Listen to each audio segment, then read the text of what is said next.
It has become abundantly clear that the Gutamaya Corsair was created on a template based on the Imperial Courier. Not just the cockpit looks pretty similar, but the characteristics of the ship were clearly lifted from the Courier to start. And in fact, some of those characteristics were left as such, with a big question mark on whether that was intended or not.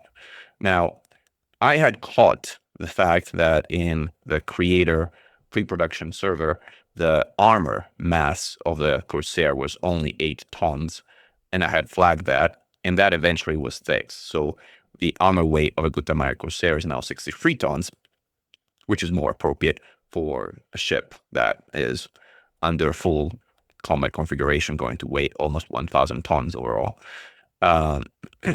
The mass lock factor of the ship, however, we didn't catch in the pre-production servers. And to this day, the Corsair has a mass lock factor of 7, which candidly makes no sense because it means that the Gutamaya can be mass locked by an adder or by another Imperial Courier, which are ships that weight about a tenth of what the Corsair weighs. That's clearly wrong, and that's clearly an oversight.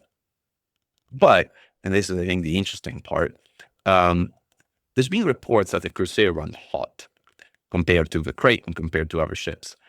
And I'm not surprised that that is, to a degree, by design, because larger engines, because, bigger, like more guns, because reasons that are kind of like justifiable from a gameplay standpoint. However, look at the numbers.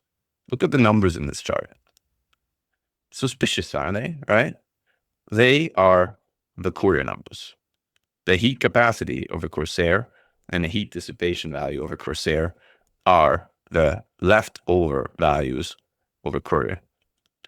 Now you can tell me that the design intent is to make the Corsair somewhat hot of a ship, and I buy that. You can't tell me that those values are by chance identical to those of the Imperial Courier. Sorry, I'm not going to believe that. This is clearly a leftover copy and paste hangover from when the ship was templated by the Imperial Courier. So I created an issue tracker. There are issue trackers about mass lock factor specifically, but I decided to create another one since this is a more general copy and paste error issue tracker that deals not only with the mass lock factor, but probably, and to at least to me, even more importantly, with heat capacity and heat dissipation of a ship. So if you want to contribute to getting this fixed, please help confirm and upload the issue tracker in the link below so that we get the Corsair that we all paid ARX for. That's all for today. Go to Mankind, Commander Mechan, over and out.